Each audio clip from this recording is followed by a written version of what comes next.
Hello class 6, this is Ruchi and welcome back to this channel। बच्चे आज इस video में हम देखेंगे अपना हिंदी बुक का चैप्टर नंबर 5 जो कि है रहीम के दोहे। चैप्टर नंबर 5 है बच्चे हमारा रहीम के दोहे। अगर रहीम के दोहे हैं तो हमने ज़रूर चैप्टर में रहीम के दोहे पढ़े हैं मैम। मतलब बच्चे लास्ट वीडियो में हमने इस चैप्टर का एक्सप्लेनेशन करा दिया है। रहीम के दोहे को लास्ट वीडियो में हम कंप्लीट कर चुके हैं। एक एक शब्द का अच्छे से मतलब जान के एक एक दोहे की व्याख्या अच्छे से करके, ठीक है। तो जी ये वीडियो रहेगा हमारे इस चैप्टर का एक्सरसाइज वीडियो। यहाँ पर हम इस चैप्टर के एक्सरसाइज कंप्लीट करेंगे, लेकिन एज यूजुअल हमेशा की तरह एक्सरसाइज को स्टार्ट करने से पहले एक बार देख लिया जाए इस चैप्टर का शॉर्ट समराइजेशन, है ना। चैप्टर का शॉर्ट समराइजेशन देख लेंगे बच्चे, तो जब भी हम एक्सरसाइज करेंगे तो पूरा chapter with in a few minute freshen up हो चुका होगा और एक्सरसाइज करेंगे तो कोई प्रॉब्लम नहीं आएगा, है ना। चलिए तो चैप्टर का एक क्विक रिकैप देख लिया जाए। देखेंगे बच्चे तो देखिए बच्चे, चैप्टर का शॉर्ट समराइजेशन स्टार्ट करेंगे हम रहीम के दोहे के साथ, है ना। चैप्टर का नेम है रहीम के दोहे। पहले एक बार इन सबको पढ़ लें। रहीमन देखी बड़ेन को लघु न दीजिए डार, जहाँ काम आवे सुई कहा करे तलवार। नेक्स्ट है, तरुवर फल नहीं खात है सरवर पियह न पान, कही रहीम पर काज हित संपत्ति सचहि सुजान।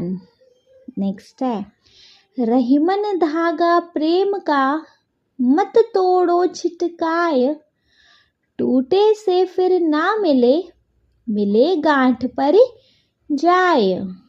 नेक्स्ट है, रहीमन पानी राखिए बिन पानी सब सून, पानी गए ना उबरे मोती मानुष चून।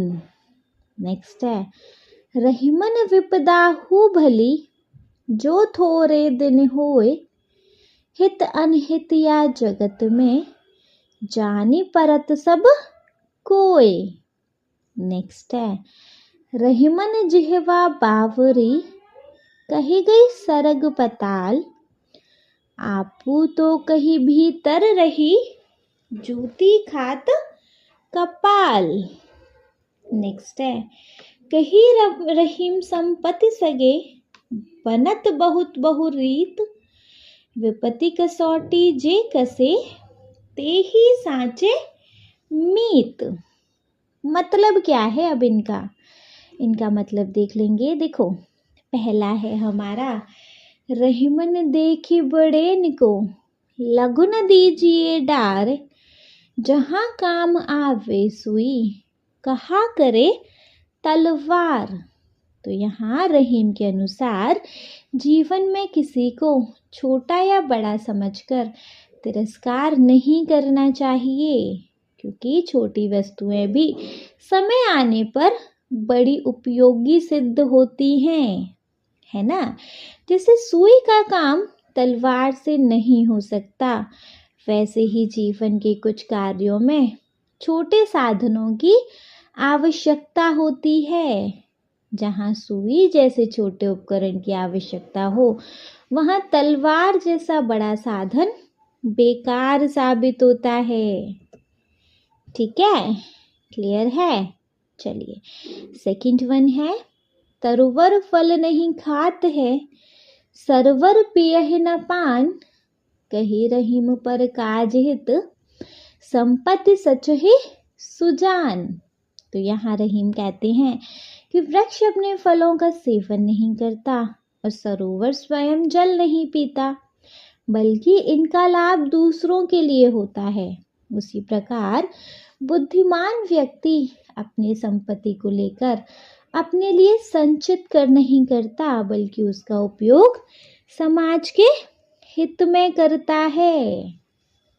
नेक्स्ट है जी, रहीमन धागा प्रेम का मत तोड़ो चिटकाए, टूटे से फिर ना मिले, मिले गांठ पर जाए।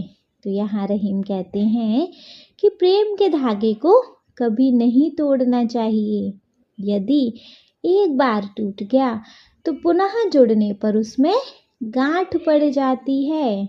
इसी प्रकार यदि रिश्तों में दरार आ जाए तो वह रिश्ता फिर पहले जैसा नहीं रह पाता। इसलिए हमें अपने संबंधों को बहुत सावधानी और प्रेम से संजोना चाहिए, है ना। यहाँ रहीम हमें सिखाते हैं कि प्रेम का धागा एक बार टूट जाए तो वह जुड़ने पर भी वैसा नहीं रह पाता जैसा पहले था, है ना। नेक्स्ट है, रहीमन पानी राखिए, बिन पानी सब सून, पानी गए न उबरे, मोती मानुष चून। तो बच्चे, इस दोहे में रहीम ने पानी को 3 अर्थों में प्रयोग किया है। पानी का पहला अर्थ मनुष्य के संदर्भ में है, जब इसका मतलब सम्मान से है। रहीम कह रहे हैं कि मनुष्य में हमेशा सम्मान होना चाहिए। पानी का दूसरा अर्थ आभा, तेज या चमक से है, जिसके बिना मोती का कोई मूल्य नहीं। पानी का तीसरा अर्थ जल से है, जिसे आटे से जोड़कर दर्शाया गया है। रहीम का कहना है कि जिस तरह आटे का अस्तित्व पानी के बिना नर्म नहीं हो सकता और मोती का मूल्य उसकी आभा के बिना नहीं हो सकता है, उसी तरह मनुष्य को भी अपने व्यवहार में हमेशा पानी रखना चाहिए, जिसके बिना उसका मूल्यह्रास नहीं होता। ठीक है। नेक्स्ट है, रहीमन विपदा हो भली, जो थोड़े दिन होए, हित अनहित या जगत में, जानी परत सब कोय। तो देखो, यहाँ रहीम कहते हैं कि थोड़े समय के लिए आने वाली विपत्ति भी अच्छी होती है, क्योंकि उस समय व्यक्ति को सही और गलत मित्रों का भेद पता चलता है। विपत्ति के समय ही हमें यह अनुभव होता है कि कौन हमारे हित में है और कौन हमारे अनहित में। विपदा तो बस थोड़े देर की मेहमान होती है, यह हमेशा के लिए नहीं रहेगी, किंतु तब तक यह तो सबको पता चल जाता है कि जगत में कौन कौन हितकारी है अथवा कौन अहितकारी है ना। नेक्स्ट है, रहीमन जिहवा बावरी, कही गई सरग पताल, आपू तो कहीं भीतर रही, जूती खात कपाल। तो देखो, रहीम हमें इन दोहे में समझा रहे हैं कि बिना सोचे समझे कही गई बातें अक्सर बड़ी समस्याओं का कारण बनती हैं। कई बार किसी गलत बात से बिगड़ी हुई स्थिति और खराब हो जाती है, और कभी कभी सही बातें बोलकर गलत फहमी को भी सुलझाया जा सकता है।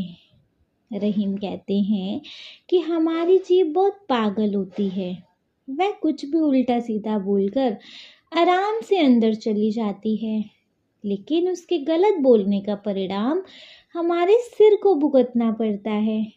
इसका मतलब है कि हमें गलत बातें कहने पर शर्मिंदा होना पड़ता है और इसके बुरे परिणाम भी भुगतने पड़ते हैं। इसलिए हमें हमेशा सोच समझकर बोलना चाहिए, ताकि हमारी कही हुई बातों से किसी को नुकसान न पहुँचे, है ना। नेक्स्ट है, कही रहीम संपत्ति सगे, बनत बहुत बहु रीत, विपत्ति कसौटी जे कसे, ते ही सांचे मीत। तो बच्चे, यहाँ रहीम जी कहते हैं कि जब हमारे पास दौलत होती है तो बहुत सारे लोग हमारे मित्र बनने का दिखावा करते हैं, है ना। संपत्ति के समय लोगों की मित्रता के तरीके भी कई प्रकार के होते हैं, लेकिन जब जीवन में कठिनाई आती है तभी असली मित्र की पहचान होती है। विपत्ति की कसौटी पर जो मित्र खरा उतरता है, वह हमारा साथ देता है, वही सच्चा मित्र होता है। इसलिए हमें हमेशा यह ध्यान रखना चाहिए कि कठिन समय में जो लोग हमारा साथ दें, वही हमारे सच्चे मित्र होते हैं। ठीक है जी, तो बच्चे ये था हमारे इस चैप्टर का शॉर्ट समराइजेशन, है ना। अब क्योंकि चैप्टर का शॉर्ट समराइजेशन क्लियर हो गया है, तो बारी आ जाती है इस चैप्टर की एक्सरसाइज की। ठीक है, चलिए तो एक्सरसाइज में बच्चे हम सबसे पहले देखेंगे। सबसे पहले एक्सरसाइज में हमें मिलेगा पाठ से। पाठ से के अंदर हमें एक टॉपिक मिलेगा जो कि है मेरी समझ से। मेरी समझ से के अंदर क वाला क्वेश्चन है जिसको देखेंगे। नीचे दिए गए प्रश्नों का सबसे सही उत्तर कौन सा है, उसके सामने तारा बनाइए। नीचे दिए गए प्रश्नों का सबसे सही उत्तर कौन सा है, उसके सामने तारा बनाइए। नीचे दिए गए जो भी क्वेश्चन का सही आंसर लगे आपको, यहाँ आपको 2 क्वेश्चन दिए गए हैं, जो भी आपको इनके 4-4 ऑप्शन दिए गए हैं, जो ऑप्शन सही लगता है उसके सामने सिंपली बच्चे आपको स्टार बना देना है। ठीक है, क्लियर है। चलो, जैसे फर्स्ट है, रहीमन जिहवा बावरी कही गई सरग पताल, आपू तो कहीं भीतर रही, जूती खात कपाल। दोहे का भाव है, रहीमन जिहवा बावरी कही गई सरग पताल, आपू तो कहीं भीतर रही, जूती खात कपाल। तो दोहे का भाव है, मतलब यहाँ दोहे का क्या अर्थ है।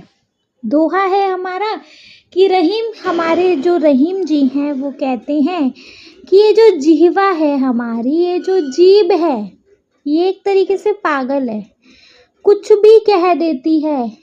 इस जीभ से हम अच्छा भी बोल सकते हैं जो दूसरों को अच्छा लगे, खराब भी बोल सकते हैं जिससे दूसरों को दुख भी हो सकता है ना।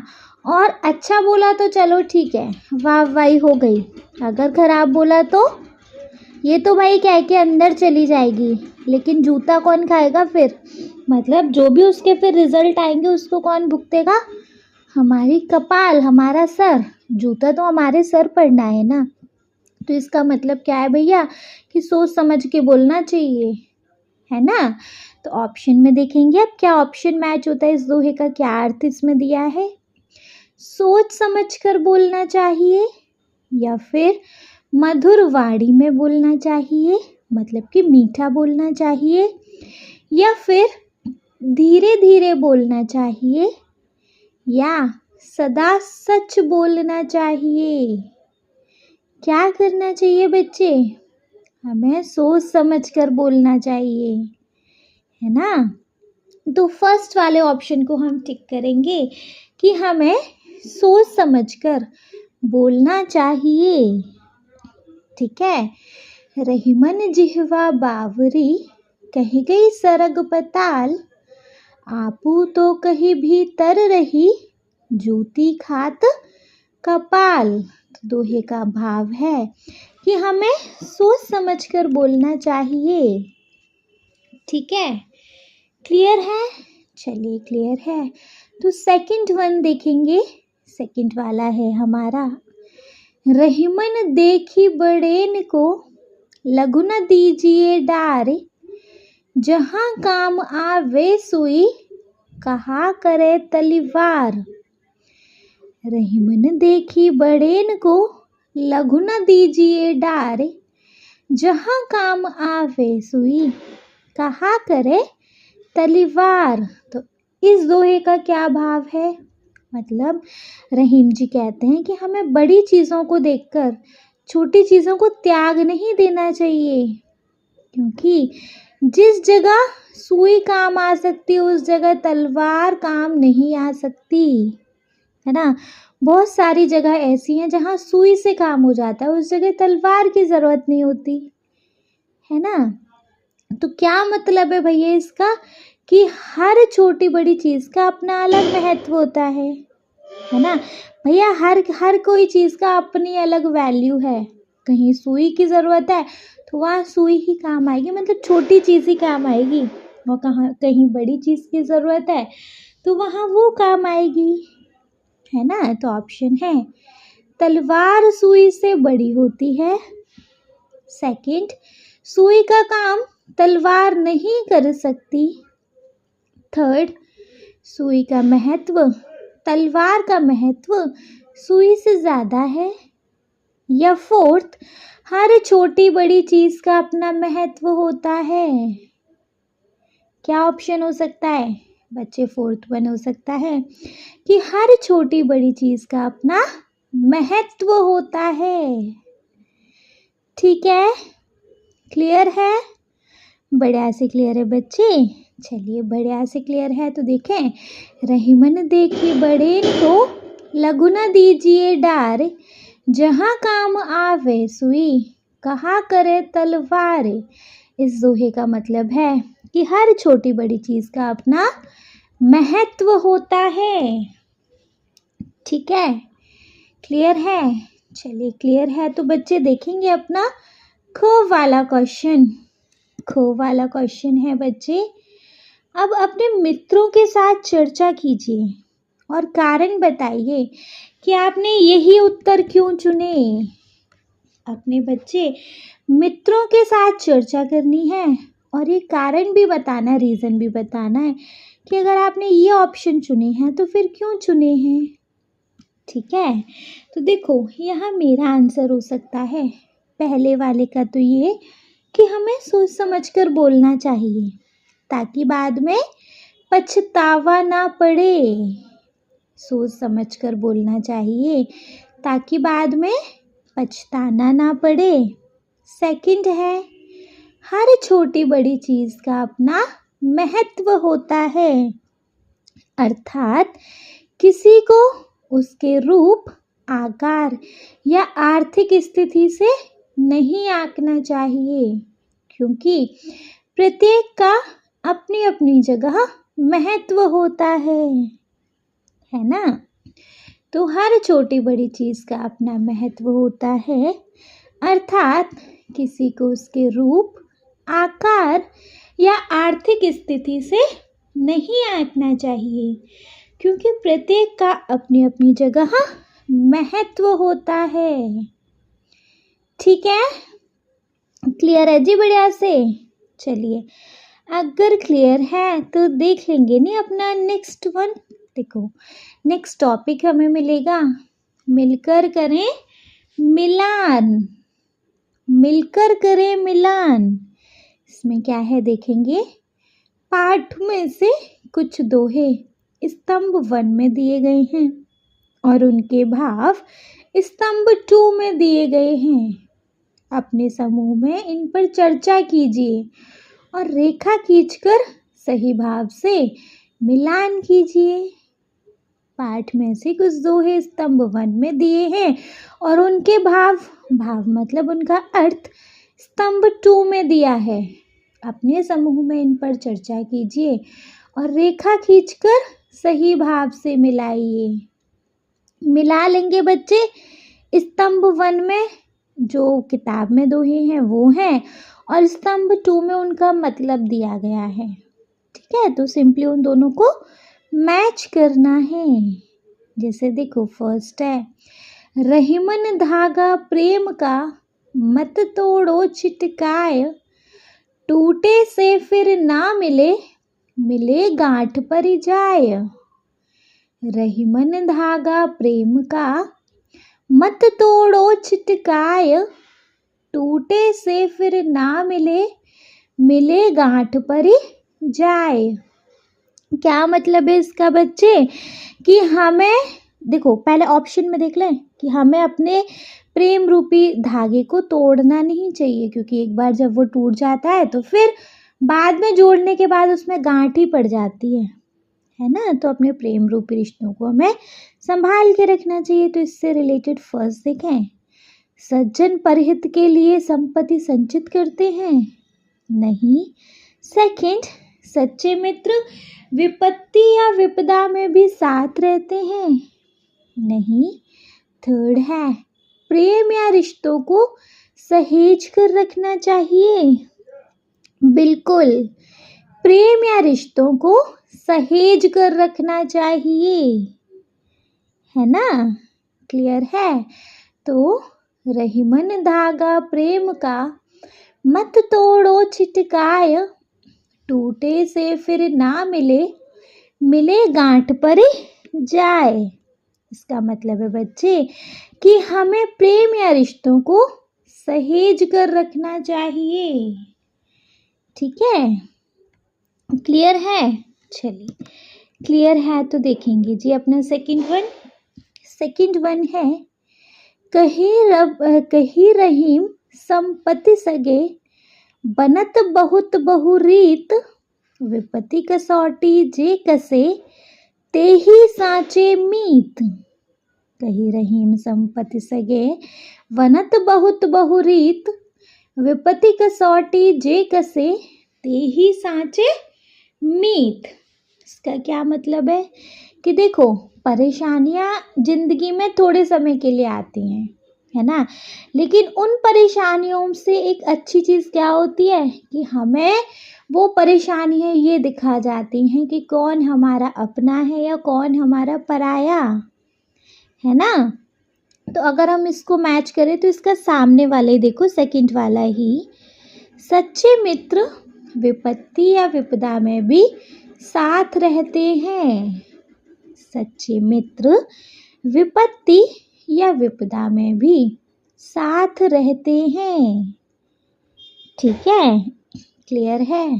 थर्ड वन देखेंगे, तरुवर फल नहीं खात है, सरवर पियहि न पान, कही रहीम पर काज हित, संपत्ति सचहि सुजान।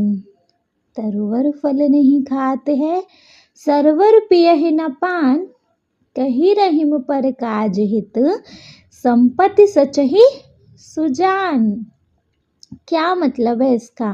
देखो, इसका आप फर्स्ट वन के साथ मैच कर सकते हैं कि भैया ना तो पेड़ अपने फल खुद खाते, ना तालाब अपना पानी खुद पीता। तो जो सज्जन व्यक्ति होते हैं, इससे क्या पता चलता है कि सज्जन व्यक्ति अपनी संपत्ति को अपने साथ साथ दूसरों के लिए भी इकट्ठा करके रखते हैं, दूसरों के लिए भी संचित करते हैं, है ना। तो इसको हम फर्स्ट वन के साथ मैच करेंगे कि सज्जन परहित के लिए ही संपत्ति संचित करते हैं, सज्जन परहित के लिए ही संपत्ति संचित करते हैं, ठीक है। क्लियर है। चलिए, क्लियर है तो वंस इसको एक बार रीड करेंगे। देखो, रहीमन धागा प्रेम का, मत तोड़ो छिटकाय, टूटे से फिर ना मिले, मिले गांठ पर जाए। इसको हम मैच करेंगे थर्ड वन के साथ, प्रेम या रिश्तों को सहेज कर रखना चाहिए, है ना। सेकंड देखेंगे। नेक्स्ट है बच्चे, कही रहीम संपत्ति सगे, बनत बहुत बहुरीत, विपत्ति कसौटी जे कसे, ते ही साचे मीत। इसका क्या मतलब है बच्चे? देखो, हम इसको मैच कर रहे हैं सेकंड वन के साथ ही, जो कि है सच्चे मित्र विपत्ति या विपदा में भी साथ रहते हैं, ठीक है।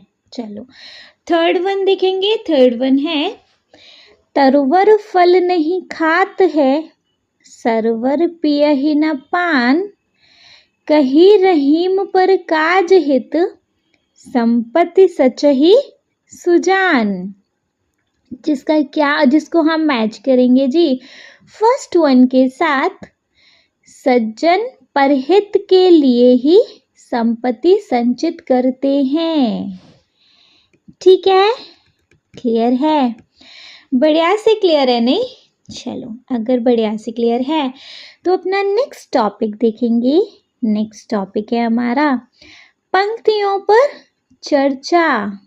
नेक्स्ट टॉपिक है पंक्तियों पर चर्चा, जिसमें नीचे दिए गए दोहों पर समूह में चर्चा कीजिए और उनके अर्थ या भावार्थ अपनी लेखन पुस्तिका में लिखिए। नीचे दिए गए दोहों पर अपने समूह में चर्चा कीजिए और उनके अर्थ या भावार्थ अपनी लेखन पुस्तिका में लिखिए। देखो, हमें जो ये नीचे दोहे दिए हैं इन पर चर्चा करनी है और उसके अर्थ या भावार्थ जो भी मतलब उनका फिर मतलब समझ में आता है उसको अपनी नोटबुक में लिख लेना है, सिंपल। ठीक है, क्लियर है? चलो, क्लियर है तो देखेंगे अपना क वाला। क वाला है बच्चे, रहीमन बिझाई भली जो थोड़े दिन होए, हित अनहित या जगत में जान परत सब कोय। रहीमन बिझाई भली जो थोड़े दिन होए, हित अनहित या जगत में जान परत सब कोय। क्या मतलब है बच्चे कि जो विपदा आती है, जो मुसीबत आती है, भले ही थोड़े दिन के लिए आती है, लेकिन वो हमें ये ज़रूर बता जाती है कि इस दुनिया में कौन हमारा अपना है, कौन हमारा पराया है ना? मतलब कौन हमारा मुश्किल में साथ दे सकता और कौन नहीं, है ना? तो यहाँ आंसर होगा हमारा। रहीम दास का मानना है कि थोड़े दिन की विपदा भी भली होती है, जो हमें यह बता देती है कि संसार में कौन हमारा हितैषी है और कौन अहितैषी, अर्थात कौन हमारा मुश्किल में साथ देने वाला है और कौन नहीं, है ना? रहीम दास का मानना है कि थोड़े दिन की विपदा भी भली होती है, जो हमें यह बता देती है कि संसार में कौन हमारा हितैषी है और कौन अहितैषी, अर्थात कौन हमारा मुश्किल में साथ देने वाला है और कौन नहीं। ठीक है, क्लियर है बढ़िया से? चलिए, अगर बढ़िया से क्लियर है तो ख वाला क्वेश्चन देखेंगे। ख वाला क्वेश्चन है हमारा इसका, रहीमन जिहवा बावरी कहे गई सरग पताल, आपू तो कहीं भी तर रही जूती खात कपाल। रहीमन जिहवा बावरी कही गई सरग पताल, आपू तो कहीं भी तर रही जूती खात कपाल। क्या मतलब है जी इसका? तो देखो, इसका मतलब है कि रहीम दास जी कहते हैं कि ये जो हमारी जीव है ना, बिल्कुल बावरी है, बिल्कुल पागल है, क्योंकि कई बार ये कुछ ऐसा बोल देती है जिससे कि हमें उसका फिर परिणाम भुगतना पड़ता है और फिर क्या होता है, जूती हमारे सर को खानी होती है ना? तो यहाँ पर आंसर लिखेंगे हम। रहीम दास का कहना है कि हमारी जीव बिल्कुल बावरी अर्थात पागल जैसी होती है। यह कई बार कुछ ऐसा बोल देती है कि दिमाग को जूते खाने पड़ते हैं, अर्थात मनुष्य को पछताना पड़ता है ना? रहीम दास का कहना है कि हमारी जीव बिल्कुल बावरी अर्थात पागल जैसी होती है।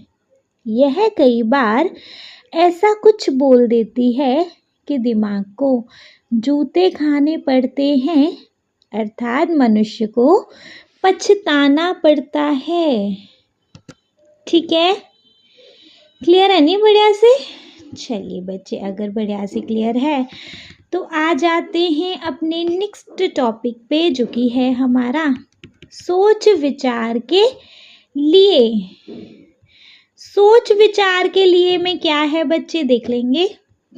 सोच विचार के लिए में दोहों को एक बार फिर से पढ़िए और निम्नलिखित के बारे में पता लगाकर अपनी लेखन पुस्तिका में लिखिए।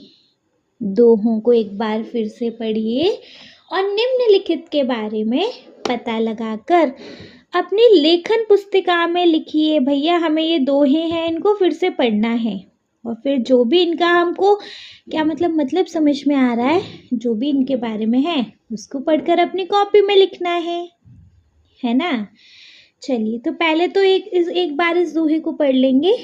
रहीमन धागा प्रेम का मत तोड़ो छिटकाए, टूटे से फिर ना मिले गांठ पर जाए। रहीमन धागा प्रेम का मत तोड़ो छिटकाए, टूटे से फिर ना मिले गांठ पर जाए।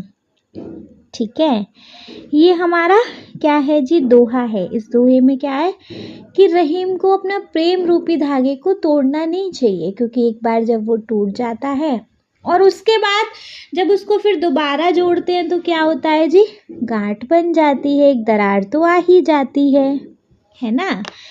चलिए तो इससे रिलेटेड अब कुछ क्वेश्चन है वो देखेंगे।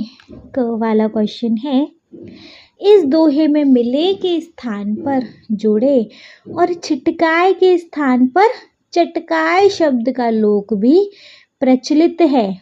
जैसे इस दोहे में मिले के स्थान पर जुड़े और छिटकाए के स्थान पर चटकाए शब्द का प्रयोग भी लोक में प्रचलित है। जैसे देखो, इस दोहे में आपने बहुत बार ऐसे दोहे देखे होंगे कि मिले की जगह जुड़े आता है और छिटकाए की जगह चटकाए शब्द आता है। सुना है ना। जैसे वो दोहा क्या है, रहीमन धागा प्रेम का मत तोड़ो चटकाए, टूटे से फिर ना जुड़े गांठ पड़ जाए।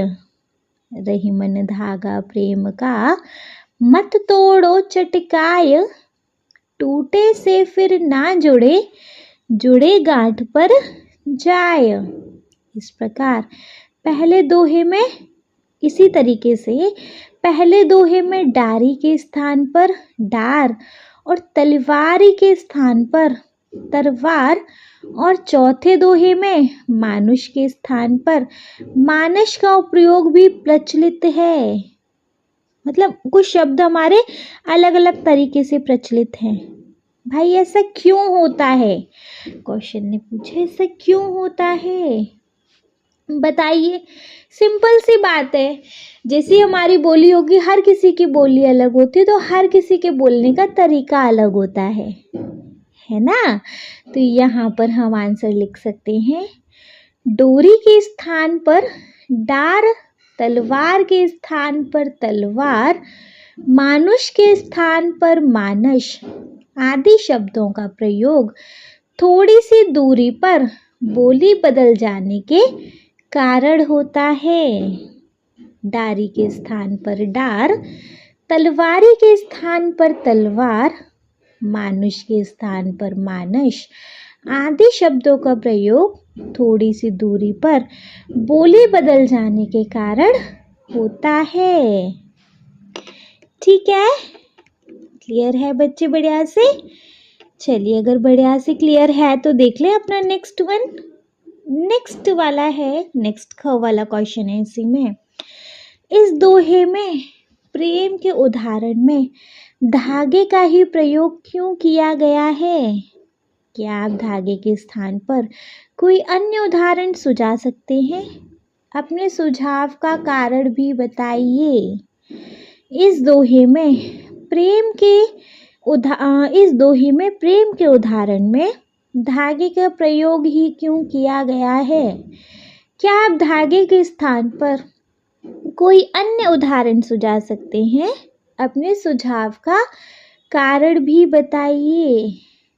कोई और एग्जाम्पल आप बता सकते हैं क्या बच्चे? देखो, कोई और एग्जाम्पल दे तो सकते थे शायद, लेकिन एक धागा एक सबसे बेस्ट एग्जाम्पल है आई थिंक, है ना। क्यों है? क्योंकि धागे को तोड़ने के बाद ना उसमें गांठ लगानी पड़ती है। वैसे ही अगर प्रेम संबंधों में दरार आ जाए तो भले ही वो रिश्ता जुड़ जाए लेकिन मनमुटाव तो रह ही जाता है ना। तो अन्य उदाहरण भी समझ सकते हैं, जैसे नदी के जल से एक लोटा पानी ले लिया जाए तो उसमें दोबारा नदी में जल मिलाया जाए, परंतु उसे उसकी मित्र बूंदों से नहीं मिलाया जा सकता, है ना। बहुत सारे उदाहरण हो सकते हैं। ठीक है, तो यहाँ आंसर लिखेंगे। तो बच्चे यहाँ आंसर लिख सकते हैं हम, कवि ने प्रेम के टूटने को धागे द्वारा दर्शाया है कि जिस प्रकार धागा एक बार टूट जाए तो उसे जोड़ने के लिए गांठ लगानी पड़ती है, ऐसे ही प्रेम संबंधों में दरार आ जाए तो भले ही उन्हें फिर से जोड़ लिया जाए, परंतु मनमुटाव रह ही जाता है। इसे हम अन्य उदाहरणों द्वारा भी समझ सकते हैं, जैसे नदी के जल से एक लोटा पानी ले लिया जाए तो उन्हें द्वारा नदी में मिलाया तो जा सकता है, परंतु उसे उसकी सहोदर बूंदों से नहीं मिलाया जा सकता। ऐसे ही किसी से संबंध अगर टूट जाए तो दोबारा वैसे नहीं बन पाते। सेकंड है, एक टूटे हुए लकड़ी के डंडे को प्रयत्न करके सिल भी लिया जाए तो हम पहले की भांति उसका प्रयोग नहीं कर सकते। हर बार ध्यान से प्रयोग करना पड़ता है ना। नेक्स्ट है, एक कीमती कपड़े के फट जाने पर उसे कितना भी सिल लिया जाए लेकिन मन में उसका फटा होना खटकता ही रहता है ना। तो जी हमने यहाँ क्या आंसर लिखा कि कवि ने प्रेम के टूटने को धागे द्वारा दर्शाया है कि जिस प्रकार धागा एक बार टूट जाए तो उसे जोड़ने के लिए गांठ लगानी पड़ती है, ऐसे ही प्रेम संबंधों में दरार आ जाए तो भले ही उन्हें फिर से जोड़ लिया जाए, परंतु मनमुटाव रह ही जाता है। इसे हम अन्य उदाहरणों द्वारा भी समझ सकते हैं, जैसे फर्स्ट है, नदी के जल से एक लोटा पानी ले लिया जाए तो उन्हें द्वारा नदी में मिलाया तो जा सकता है, परंतु उसे उसकी सहोदर बूंदों से नहीं मिलाया जा सकता। ऐसे ही किसी से संबंध अगर टूट जाए तो दोबारा वैसे नहीं बन पाते। नेक्स्ट, एक टूटे हुए लकड़ी के डंडे को प्रयत्न करके सिल भी लिया जाए तो हम पहले की भांति उसका उपयोग नहीं कर सकते। हर बार ध्यान से प्रयोग करना पड़ता है। नेक्स्ट है, एक कीमती कपड़े के फट जाने पर उसे कितना भी सिल लिया जाए लेकिन मन में उसका फटा होना खटकता ही रहता है। ठीक है, क्लियर है? बढ़िया से क्लियर है बच्चे। चलिए, अगर बढ़िया से क्लियर है तो देखेंगे अपना सेकंड वन है, तरुवर फल नहीं खात है, सरवर पियहि न पान, कही रहीम पर काज हित, संपत्ति सचहि सुजान। तरवर फल नहीं खात है, सरवर पियहि न पान, कही रहीम पर काज हित, संपत्ति सचहि सुजान। इस दोहे में प्रकृति के माध्यम से मनुष्य के किस मानवीय गुण की बात की गई है? प्रकृति से हम और क्या क्या सीख सकते हैं? इस दोहे में प्रकृति के माध्यम से मनुष्य के किस मानवीय गुण की बात की गई है? प्रकृति से हम और क्या क्या सीख सकते हैं? देखो, इस दोहे के माध्यम से ना हमें कुछ बात बताई गई है कि मनुष्यों के बारे में एक्चुअली बेसिकली, है ना? तो वो क्या बात है बच्चे? और फिर और भी ऐसी क्या बात है जो हमें प्रकृति से सीखने को मिल सकती हैं? बताइए। तो देखो, यहाँ आंसर हो सकता है प्रकृति के माध्यम से इस दोहे में मनुष्य के इस मानवीय गुण की बात की गई है कि जैसे पेड़ अपने फल नहीं खाते, सरोवर अपना जल ग्रहण नहीं करते, ऐसे ही सज्जन धन का संचय स्वयं के लिए न करके दूसरों की भलाई के लिए करते हैं। प्रकृति से हम और गुण भी सीख सकते हैं। जैसे प्रकृति के माध्यम से इस दोहे में मनुष्य के इस मानवीय गुण की बात की गई है कि जैसे पेड़ अपने फल नहीं खाते, सरोवर अपना जल स्वयं ग्रहण नहीं करते, ऐसे ही सज्जन धन का संचय स्वयं के लिए न करके दूसरों की भलाई के लिए करते हैं। प्रकृति से हम और गुण भी सीख सकते हैं। भाई, प्रकृति से और गुण हम क्या सीख सकते हैं? देखो, जैसे कि नदियों के जल की भांति निरंतर आगे बढ़ते रहना चाहिए, है ना? जैसे नदी का जल आगे बढ़ता रहता है, निरंतर कभी रुकता नहीं है, वैसे अपने को भी नहीं रुकना चाहिए। सेकंड, जिस प्रकार तपती गर्मी से बचाने के लिए वृक्ष छाया देते हैं, वैसे ही दूसरों के कठिन समय में हमें उनकी मदद करनी चाहिए, है ना? जिस प्रकार तपती गर्मी से बचाने के लिए वृक्ष छाया देते हैं, वैसे ही दूसरों के कठिन समय में हमें उनकी मदद करनी चाहिए। नेक्स्ट, फूलों की भांति हमें अच्छे कार्यों की सुगंध चारों ओर बिखेरनी चाहिए। फूलों की भांति हमें अच्छे कार्यों की सुगंध चारों ओर बिखेरनी चाहिए। फोर्थ वन है, सूरज की भांति अच्छे कार्य करने पर अपना नाम जग में चमकाना चाहिए। सूरज की भांति अच्छे कार्य करने पर अपना नाम जग में चमकाना चाहिए। नेक्स्ट, चांद की चांदनी की ठंड कला की भांति अपने विचारों से सबको प्रभावित करना चाहिए। चांद की चांदनी की कला, ठंडी कला की भांति अपने विचारों से सबको प्रभावित करना चाहिए। नेक्स्ट है, पर्वतों की भांति अपने विचारों को दृढ़ रखना चाहिए। पर्वतों की भांति अपने विचारों को दृढ़ रखना चाहिए। एंड लास्ट है, मतलब लास्ट के अगर आपको इसके आगे और भी एग्जाम्पल आ रहे हैं तो आप वो दे सकते हैं, है ना? इसके आगे है, सागर की भांति अपने हृदय को विशाल बनाना चाहिए। सागर की भांति अपने हृदय को विशाल बनाना चाहिए। जीवन में अच्छी बुरी जिन भी घटनाओं का सामना हो, उन्हें गहराई से अपने अंदर समेटना चाहिए।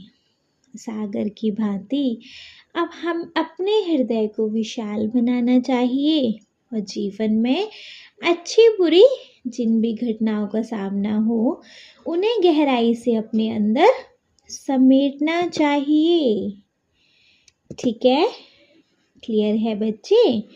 चलिए, अगर क्लियर है तो नेक्स्ट वन देखेंगे ना। देखो, नेक्स्ट टॉपिक है हमारे पास शब्दों की बात। नेक्स्ट टॉपिक है बच्चे शब्दों की बात। तो हमने शब्दों के नए नए रूप जाने और समझे। आप कुछ करके देखें। जैसे शब्द संपदा में, कविता में आए कुछ शब्द नीचे दिए गए हैं। इन शब्दों को अपनी आपकी मातृभाषा में क्या कहते हैं? कविता में आए कुछ शब्द नीचे दिए गए हैं, इन शब्दों को आपकी मातृभाषा में क्या कहते हैं, लिखिए। कुछ शब्द नीचे जो कविता में आए हैं वो लिखिए। अब उनको जो आपकी मातृभाषा में कहते हैं बच्चे, वो लिखने हैं। ठीक है, क्लियर है? देख लिया जाए ना। तो जैसे फर्स्ट है हमारे पास तरुवर। तरुवर को आपकी लैंग्वेज में क्या बोलते हैं? तरुवर मतलब वृक्ष। वृक्ष को आपकी लैंग्वेज में क्या बोलते हैं बच्चे? पेड़, है ना। तो तरुवर का हो जाएगा बच्चे पेड़। नेक्स्ट है विपत्ति। विपत्ति मतलब कष्ट। विपत्ति तो कष्ट। छिटकाय। छिटकाय का हो जाएगा जी तोड़ना। छिटकाय तोड़ना। नेक्स्ट सुजान। सुजान का हो जाएगा बच्चे सज्जन। सुजान का हो जाएगा सज्जन।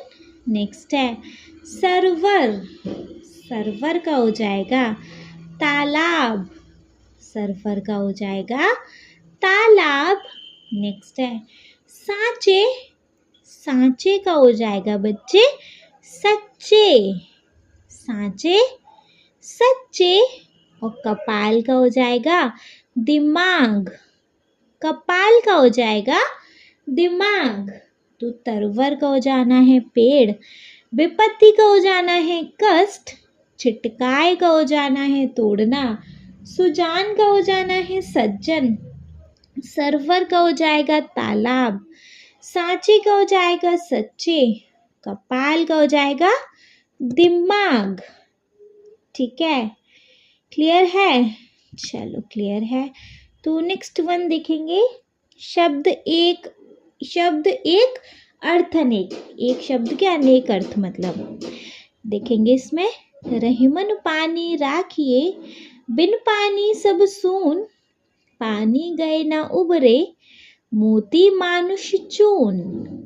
रहीमन पानी राखिए बिन पानी सब सून। पानी गए ना उबरे मोती मानुष चून। इस दोहे में पानी शब्द के 3 अर्थ हैं, जैसे सम्मान, जल और चमक। इस प्रकार कुछ शब्द नीचे दिए गए हैं। आप इन शब्दों के 3-3 अर्थ लिखिए। आप इस कार्य में शब्दकोश, इंटरनेट, शिक्षक या अभिभावकों की सहायता भी ले सकते हैं, कर सकते हैं। जैसे देखो कल। कल का मतलब क्या क्या होता है? कल का मतलब होता है, एक होता है आने वाला कल, है ना। एक होता है चैन या शांति, और एक होता है पुर्जा या मशीन। आने वाला कल, चैन या शांति, पुर्जा या मशीन। नेक्स्ट है पत्र। पत्र को हम क्या क्या बोल सकते हैं? देखो पत्र का हो सकता है पत्ता, चिट्ठी और दल। पत्र का हो जाएगा जी पत्ता, चिट्ठी और दल, है ना। कर। कर का क्या हो सकता है? एक हो सकता है बच्चे हाथ, और हो सकता है टैक्स, और हो सकता है किरण। कर का क्या क्या हो सकता है? हाथ, टैक्स और किरण हो सकता है ना कर का। चलिए नेक्स्ट वी हैव अ फल। फल का मतलब एक फल होता है परिणाम, कि भैया क्या फल आया आपकी मेहनत का, तो क्या रिजल्ट आया, है ना। फल मतलब परिणाम। एक होता है खाने का फल मतलब कि आम, और एक होता है हल्का आगे का भाग, हल्का अग्रभाग, है ना। तो फल का एक हो गया परिणाम, एक हो गया खाने का फल, और एक हो गया हल्का अग्रभाग। ठीक है, क्लियर है? चलिए देन क्लियर है तो देखेंगे अपना next topic. Next topic we have a पाठ से आगे। पाठ से आगे में देखेंगे बच्चे आपकी बात। पाठ से आगे में आपकी बात में देखेंगे क्या है। रहीमन देखी बड़ेन को लघु न दीजिए डार। जहाँ काम आवे सुई कहा करे तलवार। रहीमन देखी बड़ेन को लघु न दीजिए डार। जहाँ काम आवे सुई, कहा करे तलवार। तो इस दोहे का भाव है, ना कोई बड़ा है और ना ही कोई छोटा है, सबके अपने अपने काम हैं, सबकी अपनी अपनी उपयोगिता और महत्ता है। चाहे हाथी हो या चींटी, तलवार हो या सुई, सबके अपने अपने आकार प्रकार हैं और सबकी अपनी अपनी उपयोगिता और महत्व है।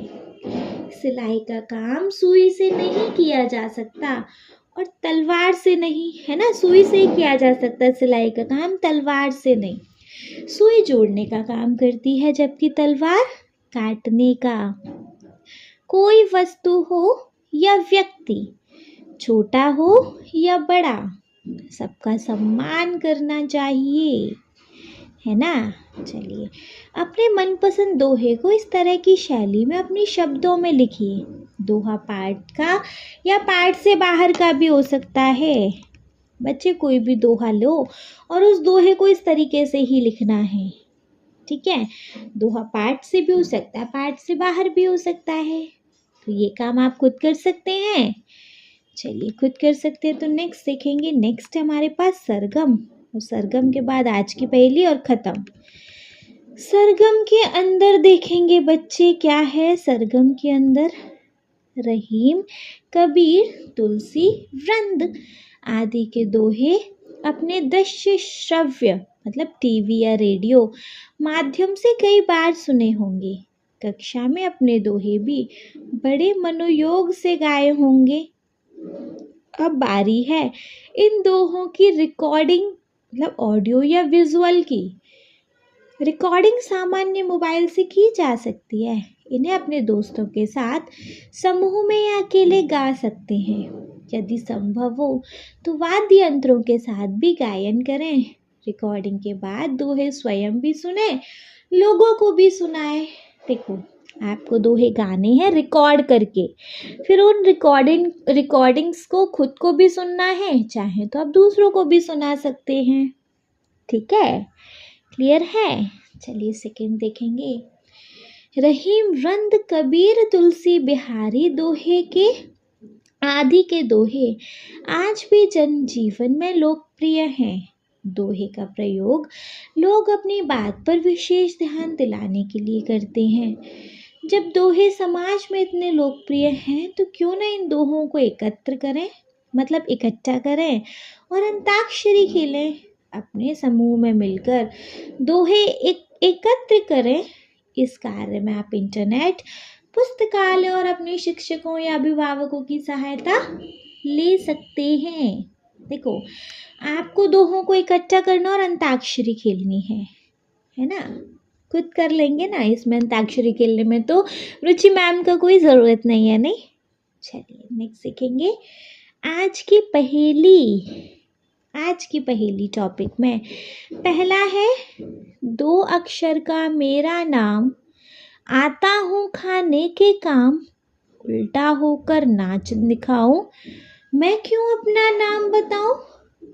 2 अक्षर का मेरा नाम, आता हूँ खाने के काम, उल्टा होकर नाच दिखाऊं, मैं क्यों अपना नाम बताऊं।